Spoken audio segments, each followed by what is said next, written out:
Imagine standing in a freezing, dimly lit room. You're just staring into a cracked, dust-covered mirror. Sounds pretty unsettling already. Oh, it gets worse. You tentatively raise your right hand, and your reflection raises its right hand. Right, standard physics. Standard physics, exactly. But then, while your face remains perfectly still, frozen in fear, I mean, you're not moving a muscle. Your reflection smiles at you. Yeah, that is terrifying. Truly. Welcome to today's deep dive. Our mission today is to unpack this masterfully paced narrative excerpt called The Echoes of Ravenhurst Manor.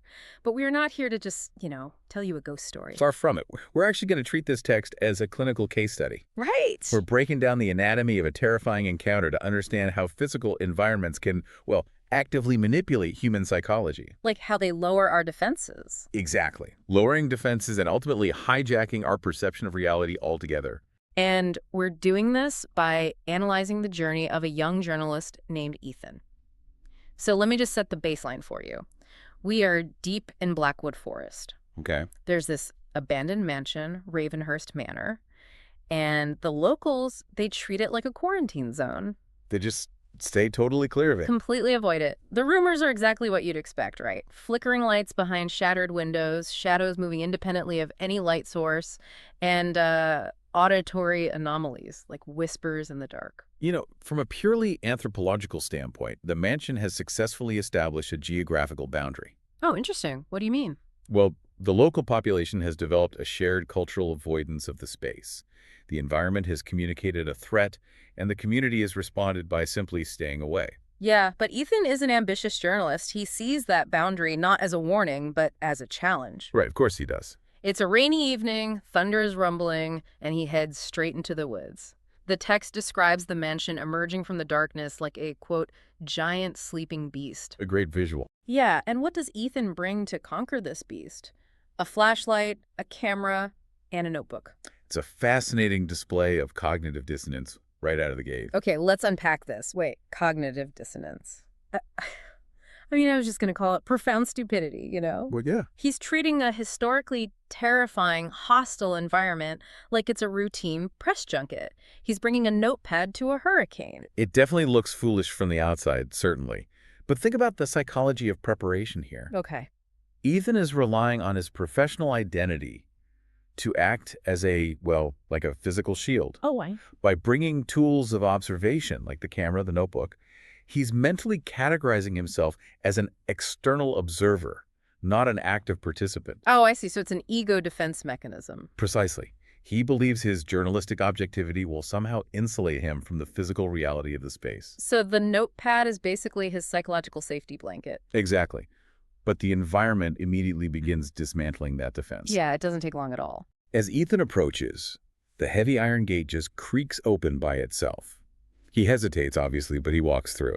Right. And then he reaches the front porch, and the massive front door is already sitting slightly ajar. See, I read that and immediately think of a trap. Yeah, for sure. But part of me wonders, is it really a calculated predatory tactic by the house? Or is it just, I don't know, the wind pushing on rusty hinges, following the path of least resistance? What's fascinating here is that if we look at it through the lens of architectural psychology, the intent almost doesn't matter. Wait, really? The intent doesn't matter? No, because the psychological effect is exactly the same. Think about how modern retail spaces or casinos are designed. Okay, yeah. They remove physical thresholds to reduce friction. So by opening the gate and leaving the door ajar, the house is creating a false sense of permission.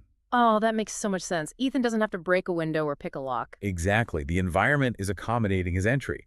It completely bypasses his brain's natural resistance to trespassing. He's not breaking and entering, he's accepting an invitation. A very dusty, freezing invitation. Yeah, seriously. So he steps into the hallway, and the baseline atmosphere just hits him. There's a cold wind, crooked, torn portraits, and a silence so deep that Ethan can actually hear his own heartbeat. That specific detail, hearing his own heartbeat, is critical. Why is that? The house has plunged him into a state of acute sensory deprivation. The ambient noise of the forest is gone. Right, it's just dead silent. Yeah, and when an environment drops the baseline sensory input to near zero, It drastically amplifies the impact of any new stimulus. Oh, it makes everything else seem louder. Exactly. The house has isolated his nervous system, basically priming him to overreact to whatever comes next. And what comes next happens almost instantly. Mm-hmm. Out of that suffocating silence, a faint, distinct whisper echoes down the corridor. One word. Leave. The environment has seamlessly transitioned from a passive atmospheric threat to an active, localized boundary. It's talking to him. Yes, it's issuing a direct auditory command. Here's where it gets really interesting, because Ethan's reaction is where I frankly struggle to defend him. Fair enough. He freezes. He shines his flashlight around the empty hall, and then he actively rationalizes the voice as just the wind. He completely writes it off. He writes it off. I mean, I have to push back on his survival instincts here. Sure. If I hear a disembodied voice tell me to leave, I am already halfway to my car. How does a rational human brain override a direct threat like that? Because accepting the threat requires a massive neurological cost. A neurological cost? What do you mean? You called it a lack of survival instinct, but ironically, his brain is trying to protect him. This is the ultimate example of confirmation bias under extreme stress. So his brain prefers a comfortable lie to a terrifying truth. Precisely. To accept that a disembodied voice just spoke to him means Ethan has to accept that his fundamental understanding of reality is broken. Oh, wow. Yeah. That requires the prefrontal cortex to completely remap his worldview on the fly, which is exhausting and, frankly, terrifying. So it's just easier to blame the wind. It is significantly easier, biologically speaking, to attribute the voice to a familiar, non-threatening source. The wind is normal. Right. The wind allows him to maintain his narrative that he's just a journalist in an old, drafty house. He is using the wind to anchor his reality, but the house is relentless. He reaches the grand staircase and sees fresh footprints in the thick dust leading up. And he follows them. He follows them, arriving at a locked wooden door, and as he reaches for the brass handle, a second whisper comes. This one is much closer. Don't open it. Notice the escalation in the behavioral testing here. Yeah, it's getting more specific. Exactly. The first warning was a general command, leave. The second warning is highly specific and tied directly to his immediate motor function. Don't open it. And his hands are trembling. The text makes it clear he is feeling intense fear. But he pushes the door open anyway. Yeah.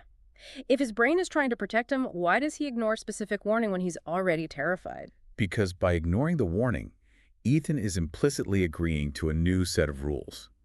The house is testing his boundaries. Oh, I see. In behavioral psychology, when a subject repeatedly ignores negative reinforcement in this case, the warnings they are signaling compliance with the escalating stakes. He's opting in. He has crossed a threshold he was explicitly told not to cross. He has opted in. He opted into a complete nightmare. So he pushes into this freezing old bedroom. Right in the center is a rocking chair, moving back and forth completely on its own. Such a classic unsettling image. And sitting on a small side table is a dust-covered diary. Ethan opens it, and we learn it belonged to a girl named Emily who lived in the manor over a century ago. It's an incredibly deliberate placement of a physical artifact. It really is. Emily's diary describes a dark presence hiding in the walls of the house. The final entry mentions her hearing voices calling her name from the basement, and then she disappears. Just a terrible tragedy. Yeah, and reading this diary, it feels like Ethan is speed reading the terms and conditions of Ravenhurst Manor right before the disaster strikes. He's holding a historical warning right in his hands. This raises an important question, though. The diary is functioning as much more than a warning. It is a psychological primer. A primer, like it's setting him up. Let's analyze the mechanics of this trap. If the house had just made a noise in the basement initially, Ethan might have been too frightened to investigate. He might have just run away. But by presenting Emily's story first, the house gives Ethan a narrative puzzle. It engages his journalistic curiosity. Wait, so you're saying the house knows he's a journalist, like it's tailoring the bait specifically for him? It's exploiting his specific behavioral loops. The diary establishes the basement as the epicenter of the mystery. Oh, I see. And right on cue, the very second he finishes reading about the basement, a loud bang echoes from below. The timing is just too perfect. It's Pavlovian. Present the conceptual bait, the diary, then immediately provide the auditory trigger, the bang. Wow. It compels the subject to move from a state of observation into a state of direct investigation. The house is utilizing its past victims, like Emily, to orchestrate the movements of his future victims. That is incredibly sinister. It's using a century-old tragedy as a breadcrumb trail. Exactly. And the trap works perfectly. Against all common sense, Ethan heads toward the basement stairs. The temperature drops with every step. He gets to the bottom and finds a narrow tunnel hidden behind a collapsed shelf. He goes in. He steps inside, and this is where the entire narrative fractures. The whispers return, swirling around him, but this time they say his name, Ethan. That is the structural pivot point of the entire encounter. And the text explicitly points out that Ethan had told no one he was coming to the manor. No one. No one knew his location. I want you, as you were listening to this, to really sit with that feeling for a second. It's a heavy realization. Think about how a situation instantly changes when you go from observing a complex problem from a safe distance to suddenly realizing that the problem is looking right back at you. And it knows exactly who you are. So, what does this all mean? What you're describing is the catastrophic loss of anonymity. Up until this moment, Ethan was protected by his role as the objective observer. Right, the guy behind the camera. The ghost story was the subject. He was the audience. But when an environment, a non-human entity, speaks your specific name, it shatters that barrier. Because it proves the environment isn't just reacting to a generic presence. It conceives him as an individual. If we connect this to the bigger picture, from a neurological standpoint, the moment your name is spoken by a threat, your brain recognizes that you are the target. Oh, man. The abstraction of the haunted house evaporates. You are entirely isolated because the threat is customized solely for you. And the physical environment immediately reflects that loss of control. How so? Ethan moves deeper into the tunnel and enters a small underground chamber. The walls are etched with these chaotic, strange symbols. In the center of the room is a cracked standing mirror. The mirror from the intro. Exactly. Ethan approaches it, he looks at his reflection, and as I mentioned at the very beginning of this deep dive, his reflection smiles, but Ethan does not. It is a brilliant visual metaphor for his autonomy being hijacked. Honestly, I don't think it's just a metaphor. The house has literally stolen his biological image. That's true. The reflection raises an independent finger and points to the dark space behind Ethan. His heart is hammering. He slowly turns around, and standing right there in the shadows is a pale, hollow-eyed figure. It's Emily, the girl from the diary. If we look at traditional narrative structures, this is the anticipated climax. Yeah, the big boss fight. The author has spent the entire text building up the dread surrounding Emily. The natural assumption is that the ghost of the little girl is the primary threat in the basement. Right, she's the monster waiting at the end of the maze. But she doesn't attack him. She looks at him and just whispers one word: run. It is a phenomenal subversion of expectations. He totally caught me off guard. The brain has categorized Emily as the threat. When she suddenly issues a warning, when the perceived threat becomes an ally, the brain is forced to rapidly recompute the environment. Because if she isn't the monster, what is? The answer is the architecture itself. The physical structure is the monster. Because the second she says run, the facade completely drops. All hell breaks loose. The mirror shatters violently. Dozens of shadowy, elongated hands burst straight out of the stone walls. The faint whispers escalate into deafening, overlapping screams. The house drops the axe. Yeah, the text describes the mansion as seemingly alive, the walls twisting and groaning, physically contracting around him as he sprints back through the tunnel. The environment has shifted from psychological manipulation to active physical consumption. Just trying to eat him. The intellectual games, the moving chairs, the cryptic diaries, they're over. This is pure biological hostility. And look at what happens to our brave, objective journalist. The camera dropped. The notebook left behind. Completely useless now. His intellectual curiosity is entirely vaporized. The prefrontal cortex, the logical reporting part of his brain, shuts down completely. He is operating purely on the amygdala. Fight or flight. He isn't trying to write a story. He is just a biological organism desperately trying to keep its blood inside its body. That is the ultimate goal of the environment's manipulation.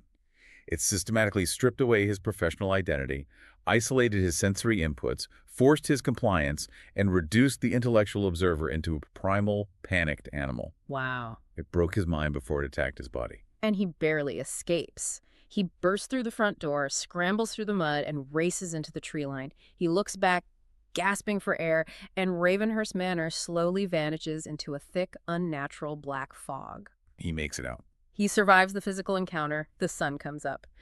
But as we discover in the final section of the text, surviving the night does not mean he escaped the terror. No, the terror just changed shape. Because escaping a physical structure is vastly different from escaping the psychological imprint of that structure. Very true. This is where the story gets deeply unsettling on a modern level. The next morning, Ethan manages to contact the local authorities. He brings the police out to Blackwood Forest to show them the manor. But there's nothing there. The mansion is entirely gone. There is no rubble, there is no foundation. There is only a perfectly empty clearing in the woods. But here is the terrifying paradox I need us to examine. Okay. If the house physically vanished into a black fog, if it is literally just an empty patch of dirt, how on earth is it sending digital voice messages to Ethan's cell phone?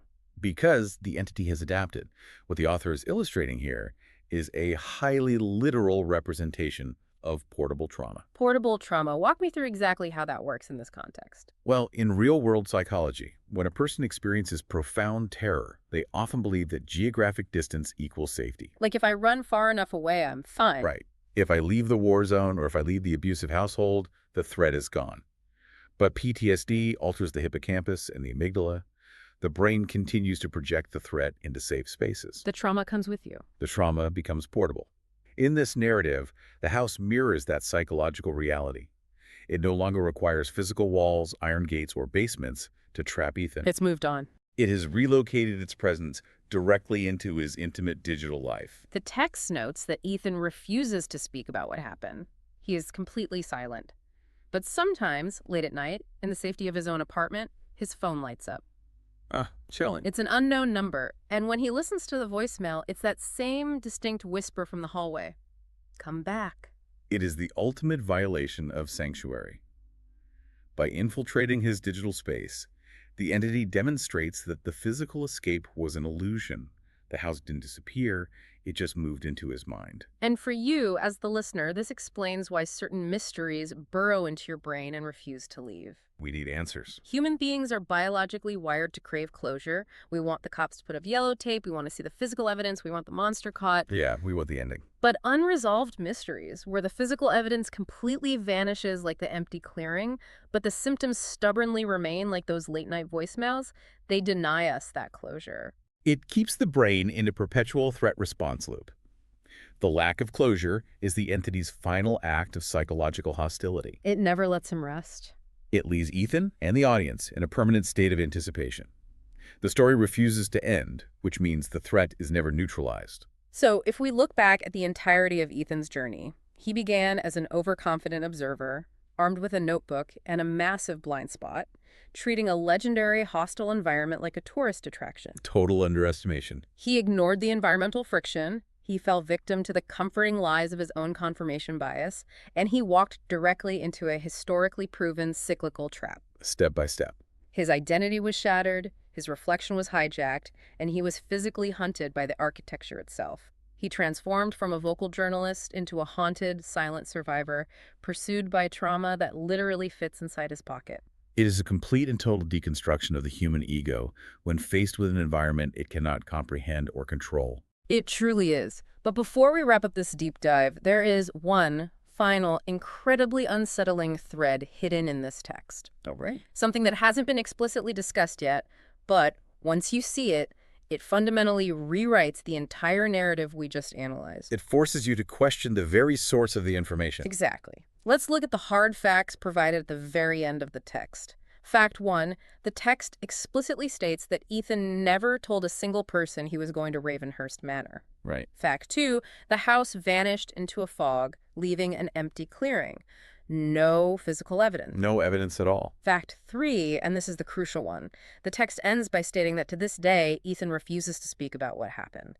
He has never said a word about his experience to another living soul. There are no witnesses, and the only survivor is entirely nonverbal about the event. So whose perspective is the story actually being told from? It's a massive structural paradox. How do we, the readers, know what Emily's diary said? How do we know that Ethan's reflection smiled when his face didn't? Nobody was there to see it. How do we know about the shadowy hands or the specific words in those digital voicemails if the only human being who experienced them refuses to speak?